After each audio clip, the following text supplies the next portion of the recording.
Hi, I'm Eric Kalugdan. I used to be an IT consultant for Unisys, and then I put up my own business called Infotext, and I'm also the CIO of Philpax and the CTO of Sante. You can consider me as a senior serial entrepreneur, and together with us is Sir Enrico Garcia. Right. Yeah. Hi. My name's Enrico Garcia, and I started in the oil business many years ago, and then moved on to another industry, being country manager for Nikken, a Japanese wellness company. Then moved on to become country director for Herbalife, and then joined Avon, the company for women, as director of operations, and now currently the director for international operations of Sante, 100% Filipino direct selling company. Yes, and few months back during this quarantine, no, kinontak ako ni Sir Enrico. And sabi nga niya, Eric, puro bad news na lang yung naririnig natin. Paano ba natin matutulungan yung ating mga kababayan, no, para maging successful naman sa buhay nila, sa career or sa business nila kahit may mga ganitong challenges, no? And yun, nabuo namin itong Truly Happy One para matulungan, no, paano ba mag-isip itong mga tinatawag nating mga world-class Pinoy, no? World-class Pinoy excellence. Yun yung dinidiscuss natin every week. So every Saturdays at 5 p.m. Tune in po kayo sa YouTube at sa Facebook natin ng Truly Happy One. So every week, iba-iba po yung mga topics natin. No? And before we proceed with our topic for this week, don't forget to like, comment, share the video as well. And also, you can also subscribe, no, sa YouTube. Diyan sa bandang baba, merong subscribe button dyan. And you can also join our Facebook community. Nasa description din itong video, yung last portion yan is a link papunta dun sa ating Facebook group sa Facebook. No? And if you have questions during our discussion, you can type in your questions or feedback dyan sa comment section or sa chat sa YouTube. And of course, tell us, where are you watching from? Kung nanonood kayo from Dubai, lagay nyo watching from Dubai. Kung galing UK, lagay nyo watching from UK. No? Or kung galing Mandaluyong, type nyo na rin watching from Mandaluyong para alam natin kung hanggang saan umaabot itong ating broadcast. So every week, iba-iba yung topics natin, all related to how to be truly happy, no, as one, as a Filipino. And this week, ang ating topic is about yan, incentive super response tendency. So Sir Enrico, ano ba tong incentive super response tendency? Yeah, well, to our viewers and people on the call or on this broadcast, don't get it's just a very fancy name. What we're going to be talking about is the tendency of us, when we respond to an incentive, any incentive, whether it's material or a combination of material and or meaning monetary and non-monetary. It's just the tendency to alter immediately your behavior. The behavior changes because you want to, obviously respond to the incentive being presented to you. Now, yan topic natin na yan is really, it's very interesting because it can definitely change behavior very quick, but we also need to be mindful, and we'll give examples here, that the very thing people respond to is the incentive, and sometimes, or maybe more often than not, completely overlook the intentions behind yung giving the incentive. So, sige Eric, maybe we don't have any slides now, but let me give example after example in different disciplines para so our audience can kind of get an idea. What are we talking about here? Example, I remember when I was working for Shell, and this is in the late 80s. Wow, that's a long time. And we had I know, I didn't want to say it, but just I wanted to highlight that Shell, as early as that, was very serious in safety. So the CEO, a guy from the UK, was here. He was stationed here, and he really was very serious about making Shell a safe working place for employees and everybody. So as part of that program, very, very comprehensive program, they had put, the standard carrot and sticks. Meron, syempre, merong reward, may punishment pag, hindi mo, if you are not safe, right? So I remember, of course, the punishment was pretty clear, but there were incentives too. So we were measuring what's called LTI, lost time injury. And that's really that you don't have any lost time, productive time, because of an injury, which could have been prevented. So the intention was to put the incentive so that people would practice safety. And of course, they were, wow, they were wonderful things.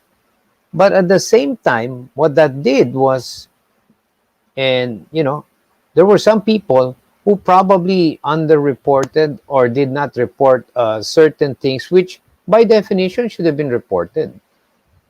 And the reason for that was, of course, it would jeopardize the incentive, which was you would not get those, at that time, very nice appliances and some gift checks, right? So what I'm trying to say is, if we don't really understand how it drives behavior, and the big lesson here is that typically the response to an incentive is the person is changing their behavior to serve their best interest, right? Nothing wrong with it. It's just that sometimes they overlook, in that example I gave, what was the intention behind the incentive? For everyone to be safe. Di ba? Oo. So nakuha mo yun, Eric, di ba? So that's just one example. In Hanoi, the government, the French, the colonizers, maraming rats. So they put out a reward if you turned in the rats, yeah, to reduce the rats in the city. But what it also did was it encouraged people to breed more rats so that they could submit it, because every time you gave, there was an incentive, right? Again, iba yung intention nila nung incentive na yon. So, ano yung pinaka-incentive ulit, sir, nung government? Yeah, was to para mabawasan yung rats, di ba? So if Okay. nanghuli ka ng rat and you turn it over to them, may reward para mabawasan, di ba? So ano yun, in exchange for cash? Yeah, it was a reward. Okay. This is many years ago, di ba? And that's just one. So anong nangyari, it also encouraged people, since we can get a reward, why don't we breed? Lalong Yeah. dumami tuloy. Exactly, di ba? Instead na So i-limit or i-minimize Correct. yung mga rats sa city, dumami tuloy dahil dun sa incentive na yun. well, yes. So yan yung sinasabi. The response is immediate because they're gonna get a reward, but it also, they overlook what was the intention of the incentive in the first place, which is to bring down the population of the rats, di ba? Yes. Ayan. Ayan, So, maraming yeah. nanonood na natin sa atin, sir. Si Ian Pagkandungan is watching us. Ayan. Uy, And also, wow. Leia Padayaw is also Wow. watching us. And Buenafe Frias, ayan, watching Oh, from Benafe. Yeah. Mandaluyong. Thank you po for watching. Yan. So, lahat po kayo, don't forget to type in sa comments where are you watching from para alam natin kung hanggang saan ang ating broadcast. And if you have questions, type nyo na rin dyan sa comments or sa chat portion and we'll try to answer them later. So, Yes.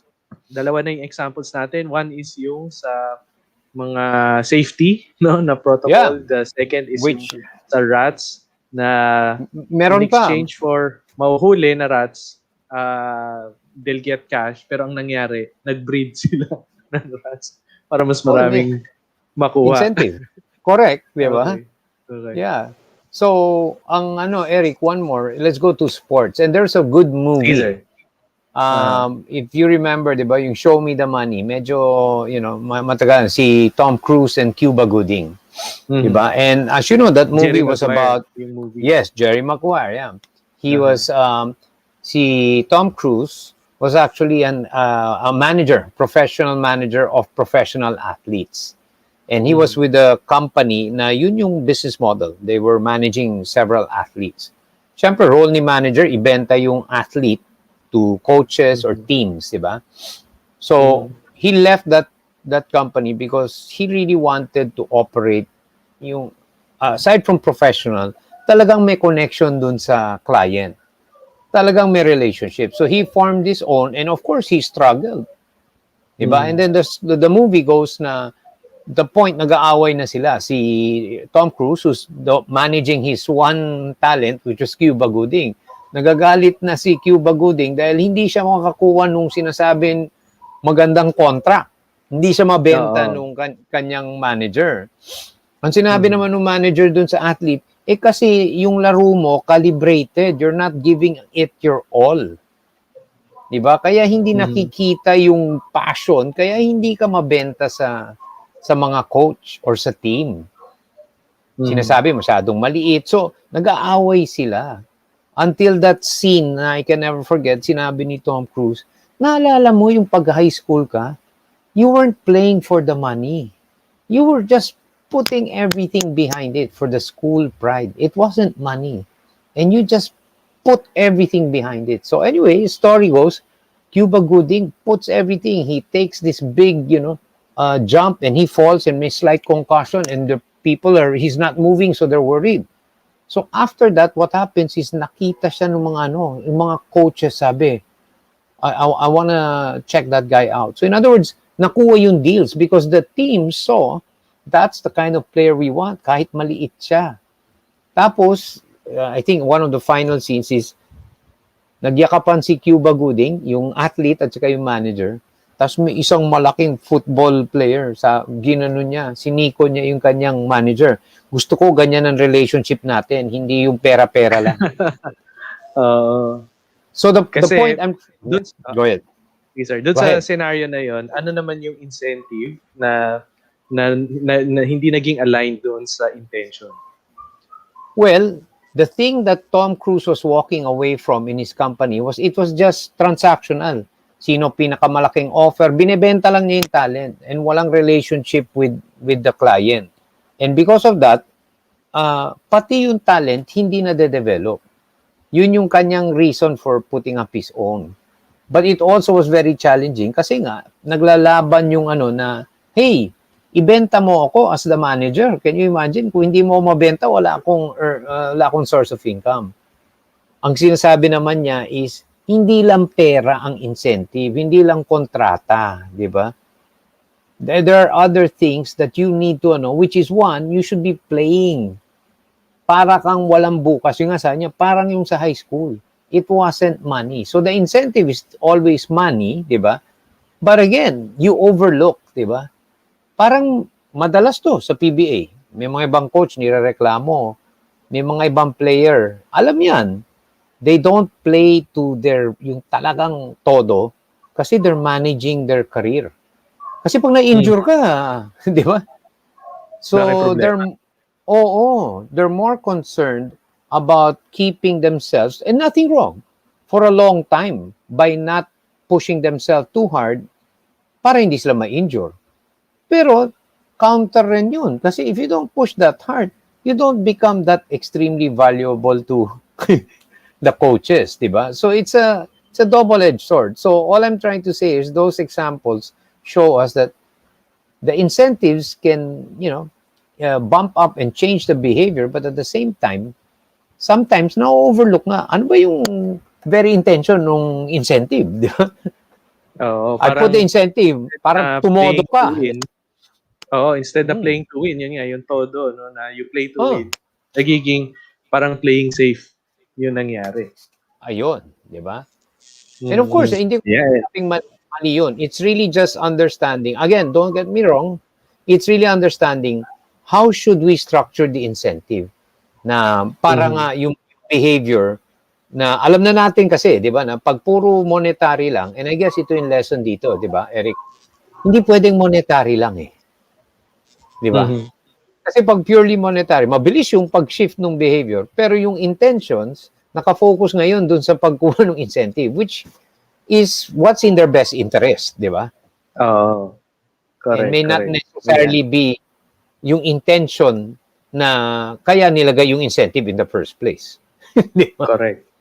Ayan, nanonood din sa atin, sir, si Maan Peralta. Ayan, thank you po Oh, for watching. Si Jeff Lin and Apollo Glenn Emas. Ayan, nanonood po sa yes. atin. Thank you po Thank you. for Thank you for watching. watching. So may nanonood din from Las Piñas City. Yeah, watching from Las Wow. Piñas City. And from the north naman, watching from Quezon City. Ayan. May Wow. question nga ba to? Ayan, may question si Buena Fefria. Sabi niya, if incentive programs are like motivators, does it mean they may get back to their old, less productive behavior when their reward runs out? I think in fact, that's the, parang yan yung double-edged sword ng incentives, Buena Fe. And you're right. In fact, in corporate setting, di ba? Ang nagiging problema, pag wala ng incentive, kuminsan wala ng benta. Yun nga yung sinasabi niya, it's like a drug. When you give it, you have to continue it, because if you pull it out, then you may have a problem. Exactly, di ba? We see that. I've been in companies. I mean, there are great companies, and most companies are, it's a delicate balance, di ba? Yung magbibigay. I told you kanina, di ba, Eric, nag-uusap tayo. One of the companies I work for, may regular incentive, volume-based, for the distributors of the company. And ang intention was bibigyan ka incentive para ma-penetrate mo yung area mo. In other words, make the products of the company available in the area. So what happened to these guys? Ang laki ng incentive. Wow, instead of penetrating their area, they started selling to other provinces. Yeah. So ang goal, ang intention was mag-increase yung sales dapat dun sa area nila. Ma-penetrate niya. Kaya may incentive ka para tulungan ka, kasi may gastos to penetrate it was lubricating oil, okay? So, gusto nung kumpanya, yung produkto niya nasa bawat auto supply. In other words, kahit anong auto supply sa area niya, nandun. Penetration yung purpose. Pero syempre, negosyante, and yun nga, ito yung sinasabi, ganado yung distributor. Makuha niya yung monetary incentive. Sa kanya, basta mabenta ko yan, maabot ko yung volume. Yun ang importante, makukuha ko yung incentive. Okay. Ang nangyari, instead of yung area niya, yung dinadala niya yung produkto sa ibang area para makuha niya yung volume. So, hindi niya inatupag yung very purpose or intention ng incentive, which is puntahan mo bawat auto supply. Siyempre, they will look for the easiest. Naganap siya ng ibang sub-distributor na bibili ng wholesale sa kanya. Hindi yun yung intention. Hindi ba? Hindi yun yung intention. Pero siya, nakuha yung incentive niya. Yung monetary. Okay. Yan. Meron pang question dito, sir. Si Jeff Lin is watching from Dasmariñas, Cavite. Hi, Jeff. Thank you for watching. Thank you for watching. And another question, can the overwhelming success of MLM be attributed to the incentive-based system that is programmed by the companies?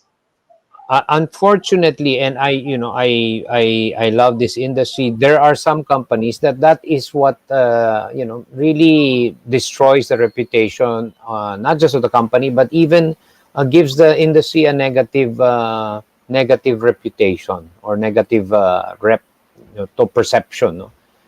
Because nga yun yung sinasabi nung iba, di ba? You're incentivizing them just to front load or encourage people to buy stocks that are way beyond the reasonable consumption levels, di ba? In other words, in advance mo, di ba? Like 6 months inventory, instead of kung ano lang yung makukonsume ng tao. Even regulators, yan yung sinisilip nila.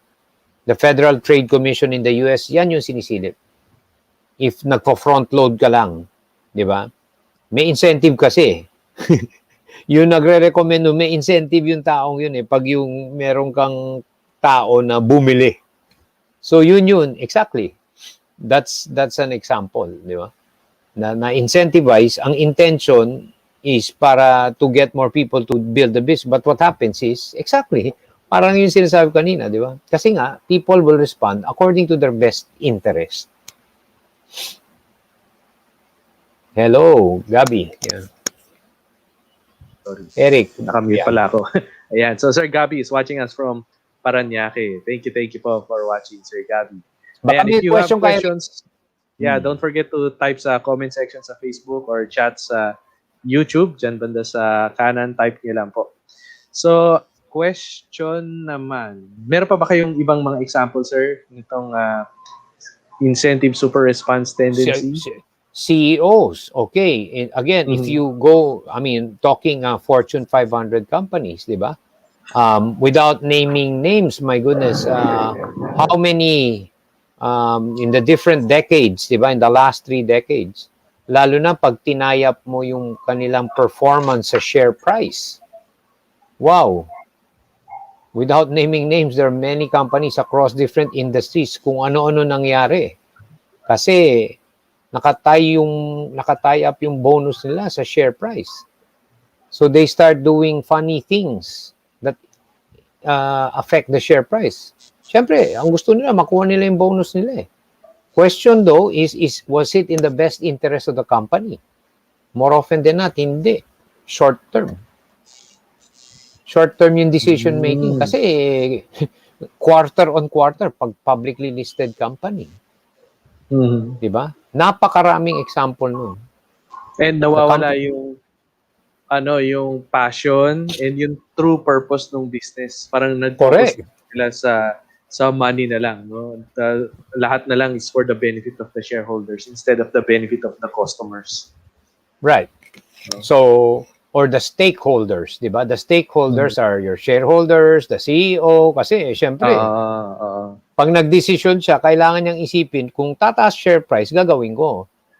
It may not necessarily be the best decision, but because it will grow for the next quarter, pag umangat yung share price, okay yung aking bonus. So, yun yung sinasabi natin. Those are classic cases where the response is immediate, they work like crazy, para makuha nga naman. Well, I'm not saying it's wrong. It's just that yun yung doon nila dadalhin yung behavior nila. Kasi meron silang benefit financial benefit eh. Yes, diba? Correct. So, ang question ngayon, sir, ang question ngayon, so sa mga ganong scenario, no, na we create mga incentive programs, we have this parang ultimate intention why we created this incentive program. Ang question siguro is, paano tayo pwedeng gumawa ng incentive program na kung hindi kayang i-eliminate, at least ma-minimize naman yung mga unexpected response nung mga mag-a-avail ng incentive na yan. Right. It's a very good it's a difficult question to answer. So let me again, I can only speak of what I experienced. So again, in Shell, there was aside from there was a monetary, we experienced recognition. That was my first experience of recognition as a powerful way to drive the behavior. It wasn't monetary. Kasi wala naman ako makukuha. But you would be given, kumbaga parangal, yung honored, you would be honored in a recognition event for stellar performance. So, merong pride na hindi monetary, pero meron rin monetary. So, it kind of balanced it out. Siyempre, you still were interested, pero yung relative weight nung non-monetary was bigger. And I'm talking of yung na-experience ko yung a beautiful program done by one of the GMs ng Shell, yung Shell Crystal Awards. Yun yung naiwan sa puso at isip. If you want that, in fact, I'm staring at it, yung award na yan. Yan yung naiwan. Oo. Walang halaga ito. I mean, what is it? It's just a small, crystal. But what it symbolizes. So yun yung ibig sabihin. You can do those things and you must combine it, to your point, Eric, para hindi lang masyadong yung monetary, yung nagda-drive. Okay. Diba? Kasi kung purely monetary nga, yun nga ang mangyayari, di ba? Na mami-miss out yung intention, di ba? The very intention for putting up the incentive, di ba? Which is to do something, di ba? A behavior or an outcome, di ba? Yun yung dapat maibalik doon, di ba? Kunyari, excellent performance, di ba? So, kung hindi siya monetary, one is yung recognition, no? Parang gano'n na meron kang award or recognition na pwede mo ibigay, no? As part of the incentive. Kasi nga, di ba, parang merong gano'ng kasabihan na people will work for money but die for honor. Parang gano'n. For recognition. Exactly. For recognition, yes. Correct. Mas mahalaga yun. So that helps. It helps to your question na ma-neutralize yung di ba? Yung balance it. Maling yung maling sobrang response. yung sobrang pag sobrang monetary lang. Ah, We're talking siguro about this ano part. rin, Yeah. Mm.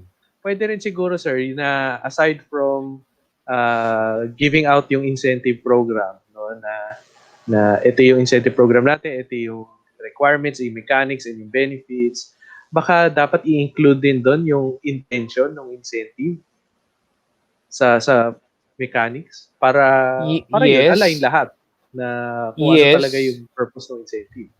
Yes, of Kasi course it will. yung Yeah. example niyo po kanina halimbawa yung sa Shell, no, yung ang intention is dumami yung sales doon sa area nila.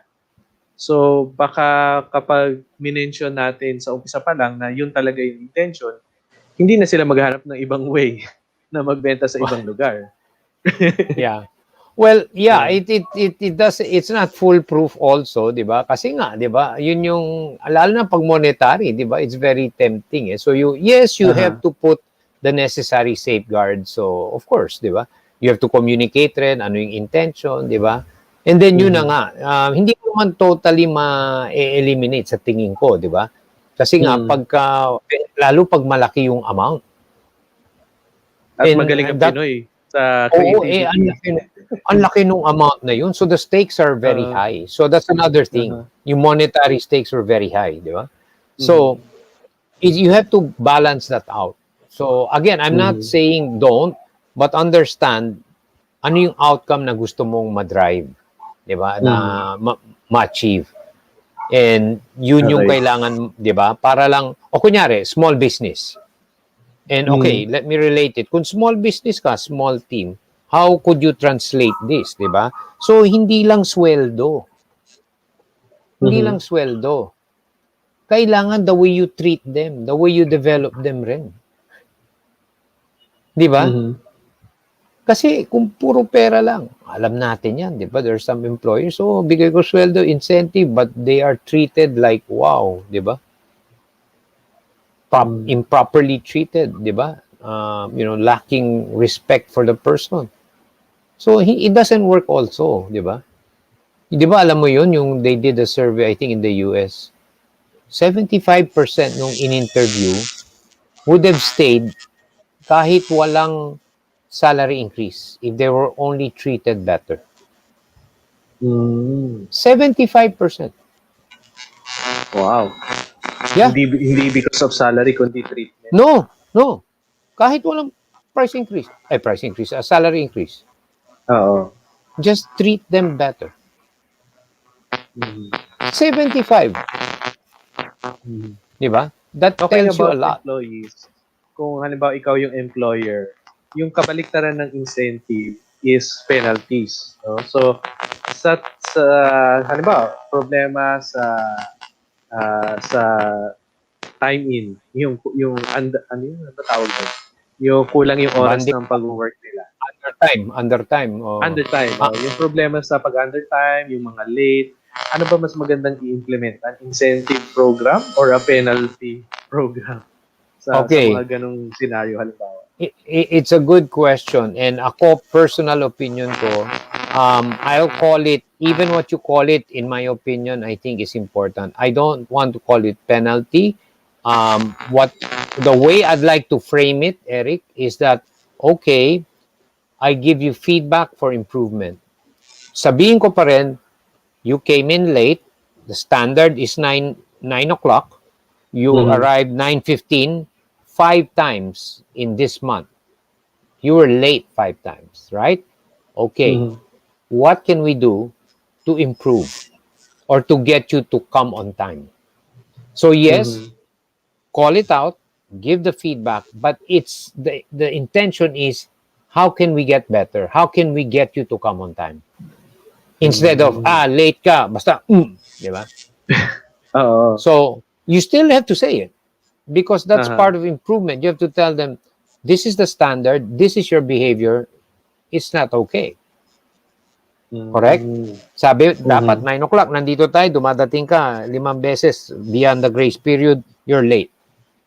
Mhm. Pero, sasabihin mo lang ganun without any offer to, ano ba yung problema? So, how can I help you come on time? See, I'm extending a Mhm. helping hand. It changes the picture. That's on Mm. that side. The other one is, give an incentive. Again, not monetary. Maybe you're the most improved. Di ba? Kahit sa mga basketball, di ba? The most improved player, rookie of the year. It's not necessarily huge monetary, but it also alters behavior, di ba? It rewards the right behavior that you want. So you need to Parang use complete attendance award. Parang ganun. right. Oh, Oo. kahit sa Congress, di ba? You go through Congress, meron. The ones who have not missed a single. Although, of course, yun, different yun because taxpayers' money yun, dapat lang. Oo. Di ba? Dapat lang. Yes. Dapat lang, di ba? So again, Oo.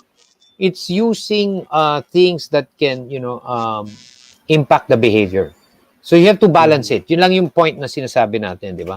Be very Ayan. careful on just monetary. Purely. Yep. Di ba? Yan, nanonood din sa atin, Sir, si Philip ko. Ayan. Thank you po Oh, for Philip. watching, Sir Philip. Yes. Mr. Philip, always. Question dito. Ayan. Is there an incentive-based program now that is enhanced by AI technology? Could be. Of course, could be. Kasi, you can plug in all the behaviorals that you want, di ba? And yeah, that will greatly help. That's a good question, Benefit, di ba? Like yung ano ba yung desired behavior na gusto mong i-plug in, di ba? Parang yung sinabi mo, di ba? Okay, penalty is late ka or, di ba? Okay, late ka pa rin, doesn't change the picture. Pero anong ginawa mo to help remediate or solve? Di ba? So, natulungan mo yung employee na para hindi na siya malate. Di ba? Hindi lang may question yung sabihin. din dito Sir Go. Gabby, is the bell curve assessment technique really effective in keeping the workforce motivated and productive? Again, Gab, we've been in corporate, and really when you break it down, and this is just my opinion, we tend to flourish under certain bosses' management style, di ba? And to a very large extent, how that your manager or your boss creates the environment for you to really put out everything that's really the job of the leader. And more often than not, it's not really just money, di ba? Ako personally, without naming names in some of the companies, I would have stayed kung maayos lang yung ano eh. Di ba? I mean, I don't blame them. I mean, yeah. But it's the way they were doing it. They had to do a job, no question. There's no question about that, di ba? But how you do it is the difference. Di ba? So yung iba, makikita mo, mafe-feel mo, talagang interested. Like one literally gave me feedback. And instead of me taking it bad and not rising to the occasion or stepping up to the plate, he did it in such a way that he said still na you're way below what you're potentially capable of. Nasabi niya yun sa akin, but it didn't come across na sabi niya, alam mo, I would not even be having this conversation with you because you're capable here. But I don't know why we're operating here. And then I remember said, so how can we get all of us to see that version of yourself that's operating here? And that was all I needed to really boom. Because it was an offer to, look, I'm calling it out. I'm giving you feedback because I know you're capable of it. So what do you want me to do? What do you need from me to make that happen? So we had a real hard consulting, coaching talaga yung dating. Yeah. Yes. So the intent was to help. Yes. Ayan. Nanonood din sa atin si Jehan Prochina. Hello, Sir wow. Eric from VNG4. Represent. Oh, wonderful. Watching you guys from Marikina. She's member of VNG4. Thank you for watching us. Question from Sir Gabby. Sunk cost has been loosely used to describe employees. That normally means Filipino employees are given tasks outside job description and work time. How did this concept become practiced locally? Well, again, it's a long history, I guess, and again, generationally, di ba? So much change, di ba, over the many years, di ba? So you know, in the past, di ba? Ang ano sa'yo was, di ba? Yan, yung sinasabi mo, yung sunk cost, di ba? And you're just trying to extract. So again, my challenge really to the employer is how do you see them? And not just see them, and how do you treat them? Di ba? It's again that it stems from the employer or the leader, di ba? Of the company, di ba?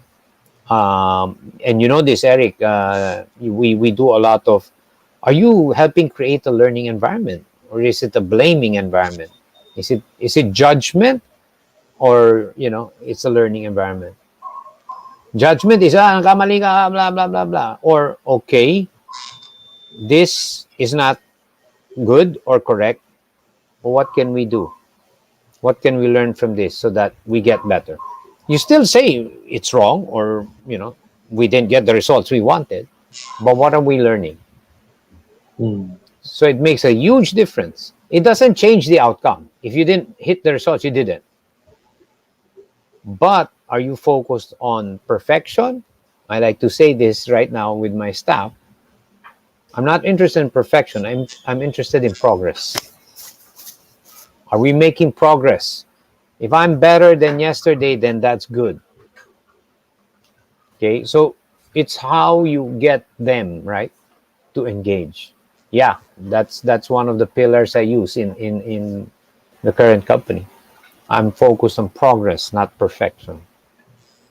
Right? Yes. And sa mga examples nga, gano'n, no? Kapag may isang bagay na hindi nag-work, then you analyze, no? Na it's not working, we have to stop this, and what can we do, no? To improve and make it work. No? Ganun dapat. Correct. Hindi yung maghahanap ka ng blame, ano to? Masisisi. It's not Correct. working. Sinong gumawa nito? Correct. See, Sinong gumawa the nito? Sinong may kasalanan?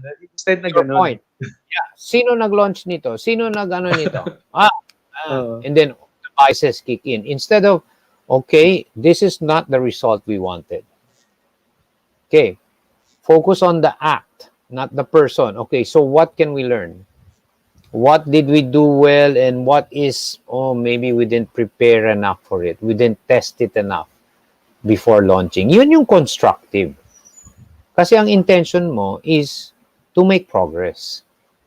Ang intention mo is to get better. Correct. Forward ang tingin mo. Yung isa kasi is more backward, di ba? Tapos na eh. Nangyari na eh. But you want to dig again and, you know, pin it on somebody. And, you know, instead of, okay, that's still, hey, you didn't meet the result, right? You didn't, but what can we learn? And more importantly, okay, what can we learn, and what will we do so that this doesn't happen again? Or we have a better result, right? Mhm.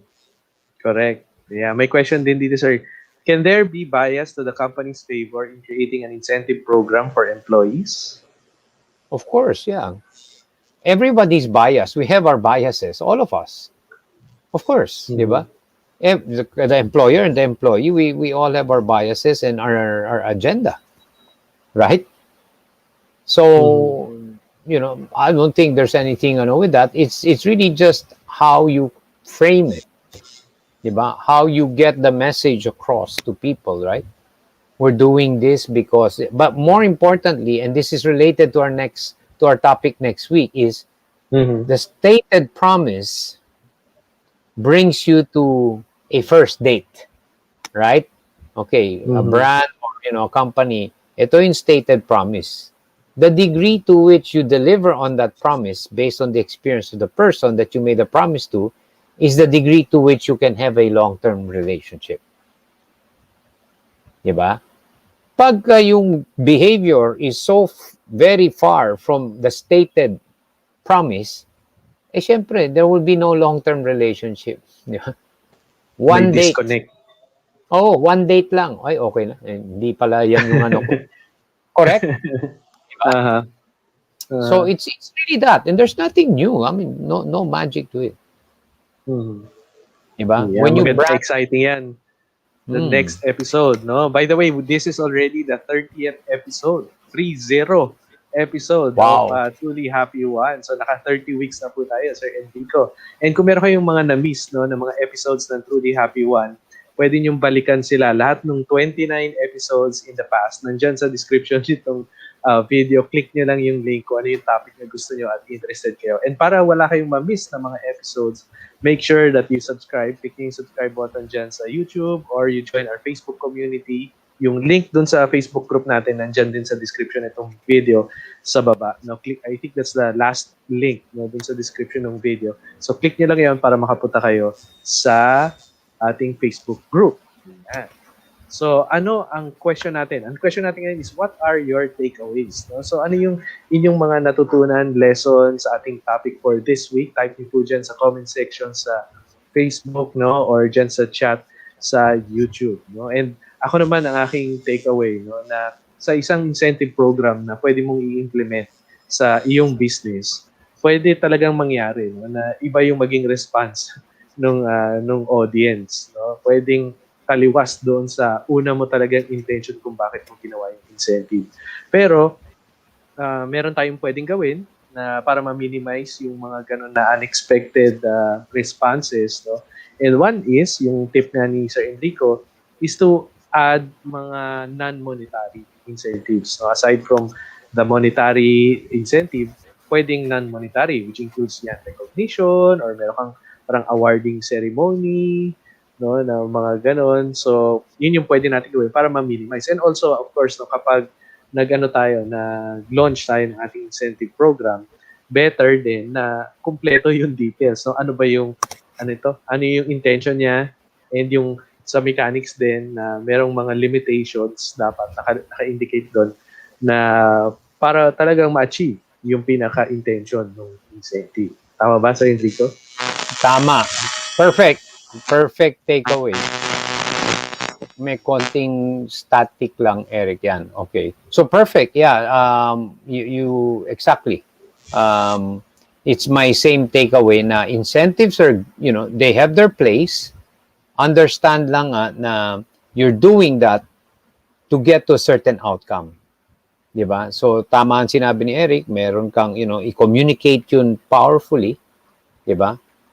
And then at the same time, on top of that, kasi nga, syempre, people will change their behavior to suit their interest, di ba? Meron ka nung hindi, you can minimize, di ba? And help shift the behavior to things that are not just monetary. So, that's, of course, there's never a perfect system, di ba? And just understand that it can play to your favor if you understand that, right? Yes, and si Buena ang kanyang takeaway, though incentive programs are designed to increase employees' productivity, but rewards must be earned without unethical competition among employee relationships. Ayan. Sabi rin ni Sir Philip ko, thanks po, Sir Enrico and Sir Eric. Blessed by your topic. Thank you, Mr. Philip. Yeah, thank you. Yes, and next week, ang ating topic naman is turning prospects into customers. Very, very exciting, and lahat ng mga entrepreneurs, no, and nasa sales, gustong-gusto itong topic na to. So, stay tuned in. Don't forget, no, to subscribe para hindi nyo ma-miss yung ating next episode na very, very important. How do you turn your prospects into customers? Konting intro dito, Sir Enrico. Right. Ito yung sinasabi natin kanina, Eric, na parang parang relationship, di ba? So, ang objective nung company, small or big, is to get a prospect na mag-first date tayo. Di ba? May tingin-tinginan kayo, pa-smile-smile kayo, a little conversation. So, in a way, your own branding to the other person is what will make the other person say, sige nga, let's go out on a date or a first encounter with a brand. Now, kung yung experience na yun is good, the first date may lead to a second date. And if nare-reinforce yung perceived promise in every experience, it may turn into a marriage or a long-term relationship.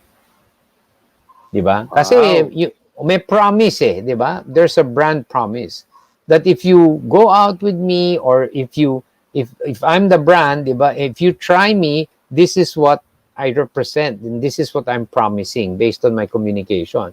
When the customer experiences the product, it's either na-reinforce yun, or hindi, horrible experience, there's no second date. Yun. Wow. So, hindi lang pala to pang negosyo, sir. Pwede rin to sa mga single people.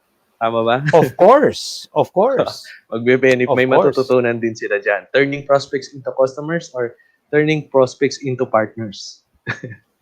Pwede yan. Exactly. Yeah, maganda topic natin next week. So make sure that you tune in, like, comment, and share, and subscribe dito sa ating video. Okay, so let's end our webinar with our usual. Ayan, panatang makabayan. So, itaas po natin ang ating kanang kamay at sabay-sabay nating bigkasin ang panatang makabayan. Iniibig ko ang Pilipinas, aking lupang sinilangan, tahanan ng aking lahi. Kinukupkup ako at tinutulungan upang maging malakas, masipag at marangal. Dahil mahal ko ang Pilipinas, diringgin ko ang payo ng aking mga magulang. Susundin ko ang tuntunin ng lipunan. Tutuparin ko ang tungkulin ng mamamayang makabayan. Naglilingkod, nag-aaral at nagdarasal ng buong katapatan. Ialay ko ang aking buhay, pangarap at pagsisikap sa bansang Pilipinas. Maraming salamat po and we will see you again next